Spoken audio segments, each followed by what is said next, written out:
All right, hey guys. So it's 8:30, and are you guys ready for a story?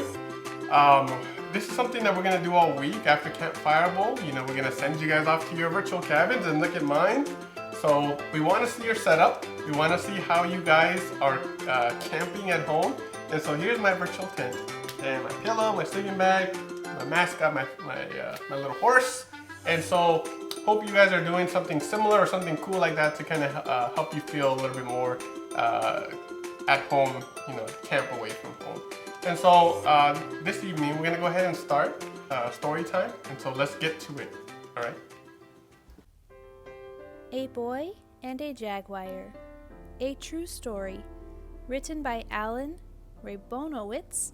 Illustrated by Katya Chien. I'm standing in the great cat house at the Bronx Zoo. Why is this jaguar kept in a bare room, I wonder? I lean toward my favorite animal and whisper to her. What are you doing? My father asks. I try to explain, but my mouth freezes, just as I knew it would. I am a stutterer. If I try to push words out, my head and body shake uncontrollably. The teachers at school put me in a class for disturbed children. He's not disturbed, my parents say. We're sorry, the teachers answer, but whenever he tries to speak, he disrupts the class. The teachers think I am broken. Am I? But I can do two things without stuttering. One is sing, only I can't sing well, and the other is to talk to animals. Every day I come home from class and go straight to the closet in my room. I bring out my pets, a hamster, a gerbil, a green turtle, a chameleon, and a garter snake. I close the door and talk to them without stuttering. I tell them my dreams. I tell them that I want to be able to speak like everyone else. I know my pets listen and understand. Animals can't get the words out, just as I can't get the words out. So people ignore or misunderstand or hurt them, the same way people ignore or misunderstand or hurt me. I make a promise to my pets. I promise that if I can ever find my voice, I will be their voice and keep them from harm. My parents try everything to help me. Doctor after doctor, medicine and hypnosis, nothing works. But my father knows the one thing that does work. He takes me to the great cat house at the Bronx Zoo. I go straight to the cage with the lone jaguar, lean over the railing, and put my face against the bars. I whisper to her, fluently. I get through school by learning tricks that stutterers learn.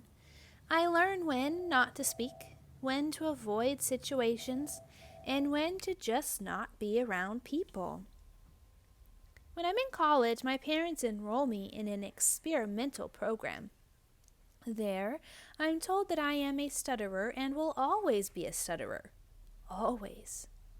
But the teacher tells me that if I work hard, I can be a completely fluent stutterer. I think about how my mouth moves and airflow, and for the first time in years, I can speak without stuttering.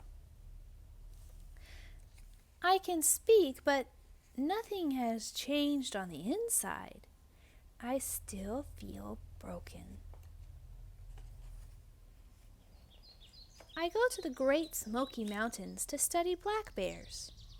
Alone in the forest with the animals, I am at home.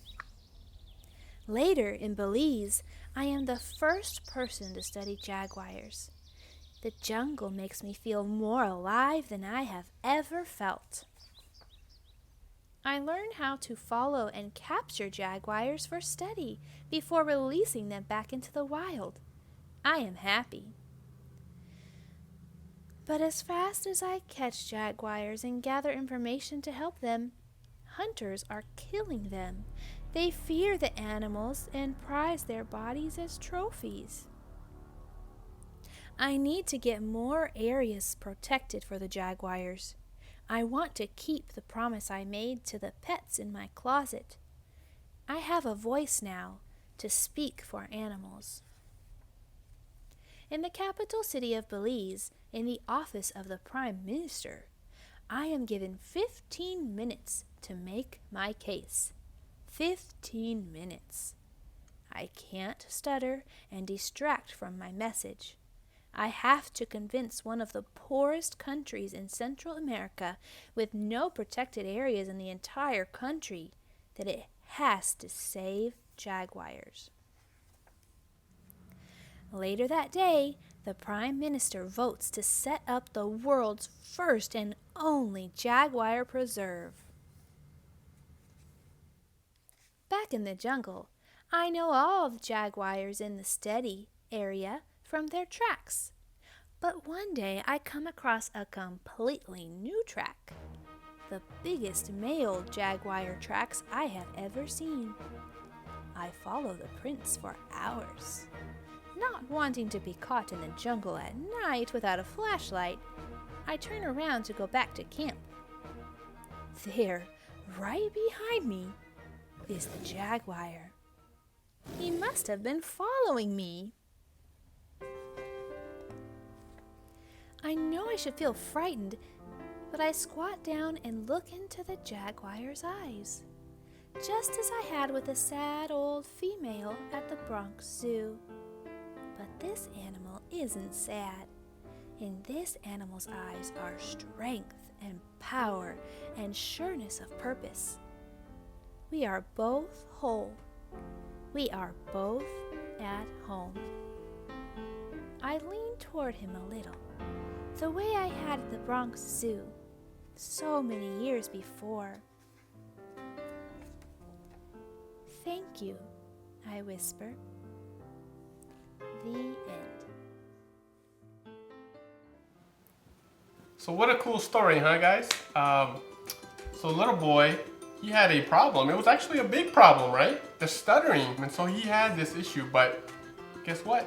He overcame. He was a voice for not only himself, but for the animals. And so just remember, guys, that even though you encounter many problems, God is there to help. He has the solutions. Big problem, but there's a bigger God that helps us out. Good night.